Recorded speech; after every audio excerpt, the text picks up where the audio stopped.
जब भारत में संविधान बनाने के लिए संविधान सभा का गठन किया जाना था, तो नेहरू जी और कुछ लोग पटेल जी के साथ गांधी जी से मिलने गए थे। तब गांधी जी ने कहा था कि संविधान सभा में डॉक्टर भीमराव अंबेडकर जी को अवश्य रखना। जवाहरलाल जी ने पूछा कि आपसे तो उनकी बनती नहीं है, फिर उनको क्यों रखने के लिए कह रहे हैं।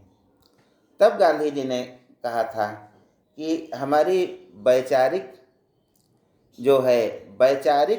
उनसे जो है मित्रता नहीं है, लेकिन जब देश की बात आती है तो हमें हर उस आदमी से सहयोग लेना चाहिए जो हमारे देश के गरीब और सर्वहारा वर्ग के लिए कुछ कर सकता है।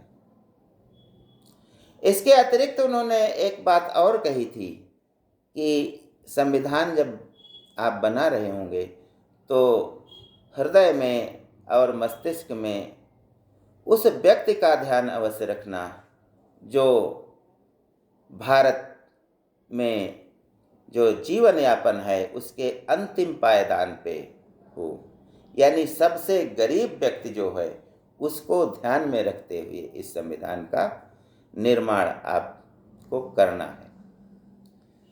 डॉक्टर अंबेडकर को संविधान सभा में रखा गया और उन्हें प्रारूप समिति का अध्यक्ष बनाया गया। इसके नाते उन्होंने बहुत ही अच्छे ढंग से और सर्वहारा वर्ग को जिससे जिन नियमों कानूनों से राहत मिल सकती है उन सब का समावेश अपने संविधान में किया। इसीलिए जब संविधान बनाने वाले की बात आती है तो अन्य व्यक्तियों का नाम न लेकर केवल डॉक्टर भीमराव अंबेडकर का ही नाम लिया जाता था। और आज भी ज्यों ज्यों समय बीतता जा रहा है त्यों त्यों उनकी महत्ता बढ़ती जा रही है, उनका सम्मान बढ़ता जा रहा है, क्योंकि उन्होंने उस संविधान को हम भारतीयों को दिया है जिससे हमारा जीवन बहुत ऊंचा हो गया है। हर गरीब को कम से कम न्याय मिल रहा है, नहीं मिल रहा है तो बाद में मिलेगा। न्याय की आशा तो जगी है, लेकिन पहले तो न्याय की आशा भी नहीं व्यक्ति के पास थी। डॉक्टर अंबेडकर बहुत ही त्यागशील पुरुष थे। उनका एक नौकर था सुदामा। एक बार वह फिल्म देखने चला गया, लौट के आया जब 12:30-1 बजे तो डॉक्टर साहब किताबें पढ़ने में लगे हुए थे। डॉक्टर अंबेडकर तो 3 से 4 बजे तक सवेरे तक किताबें पढ़ते थे। तो सुदामा ने सोचा कि उनको डिस्टर्ब होगा, इसलिए बाहर ही वह दरवाजे के बाहर ही लेट गया। डॉक्टर साहब जब ताज़ी हवा लेने के लिए सुबह की 5 बजे 4:30 बजे निकले तो उन्होंने देखा कि उनका नौकर ऐसे सो रहा है, तो उन्होंने उसके ऊपर अपना ओवरकोट डाल दिया। इतना ध्यान रखते थे सबका। खाने की जो कोई दावत उन्हें देता था तो वे दावत खाने कभी नहीं जाते थे। वे कहते थे कि मेरी पढ़ाई में डिस्टर्ब होगा, इसलिए आप जो कुछ भी खिलाना चाहते हैं उसको यहीं पर ले आइए। एक बार जुगुल किशोर बिड़ला उनसे मिलने गए थे डॉक्टर अंबेडकर जी से, तो उन्होंने कहा था कि आपने गीता की आलोचना क्यों की और आप हिंदू धर्म को आपको बढ़ाना चाहिए। तब डॉक्टर अंबेडकर ने कहा था कि मैंने कुछ गलत नहीं किया है, क्योंकि मैं वर्ण व्यवस्था का विरोध करता हूँ और उसमें है कि मैंने 4 वर्ण बनाए हैं। तो जो अंत्यज वर्ग है, यानी कि हरिजन वर्ग है या अनुसूचित जाति अनुसूचित जनजाति के लोग हैं, इनको सेवा के लिए बनाया है। तो इसका विरोध उन्होंने किया था, उन्होंने बताया भी। जुगल किशोर बिरला ने कहा कि मैं 10 लाख रुपए दूंगा यदि आप हिंदू धर्म का जो है मान बढ़ाएं और उसको अच्छा बताएं।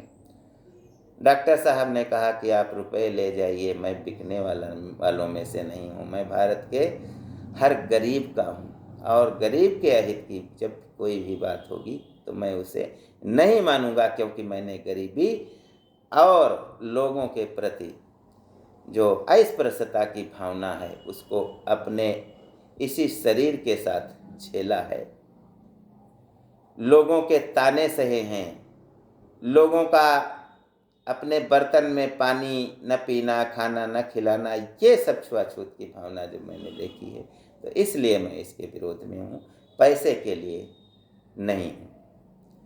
एक और बात डॉक्टर अंबेडकर में थी कि वे अपनी किताबें किसी को भी पढ़ने के लिए नहीं देते थे। कहते थे जिसको भी पढ़ना हो मेरी पुस्तकों को वह मेरे घर पर आकर के इनका अध्ययन करे, क्योंकि वे जानते थे यदि किताब हम किसी को दे देंगे तो वह किताब लौट करके नहीं आएगी।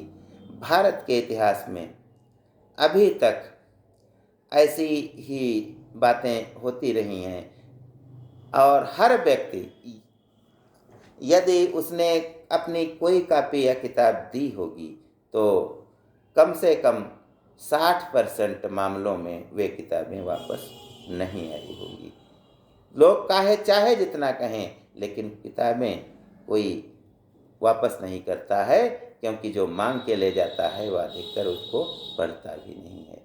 यदि पैसा लगा करके खरीदेगा तो ज़रूर पढ़ेगा, या किसी पुस्तकालय में जाएगा तो ज़रूर पढ़ेगा, लेकिन यह नियम है कि यदि मांग के ले गया है तो उनको नहीं पढ़ेगा, टाइम ही नहीं उसके पास मिलेगा। 3-4 बजे तक पढ़ने के बाद डॉक्टर साहब केवल 2 घंटे के लिए सोते थे, तो उनका स्वास्थ्य खराब हो सकता था, कुछ भी हो सकता था, तरह तरह की बातें हम करते हैं, लेकिन वे भारत को किताबों का ज्ञान और जो व्यावहारिक ज्ञान है इसको मिला करके ज्ञान देना चाहते थे। तो इसलिए उन्होंने अपनी छोटी सी ज़िंदगी में बहुत सारा काम किया है और वह किताबों से ज्ञान लेकर ही आगे बढ़े हैं। इसके अलावा डॉक्टर साहब कोई नशा भी नहीं करते थे। एक बार किसी के कहने से कि जुकाम हो गया है, पान खा लीजिए तो ठीक हो जाएगा, उन्होंने पान जरूर खाया, लेकिन अगले ही पल उसको उगल दिया और कहा कि यह मुझे बहुत कड़वा लगता है। तो इस प्रकार से हम डॉक्टर साहब की यादों को मन में संजोए हुए हम उनके त्याग को, उनके बलिदान को जब जानते हैं तो आश्चर्यचकित हो जाते हैं। ज्ञान गंगा में बस आज इतना ही। धन्यवाद। जय हिंद, जय भारत।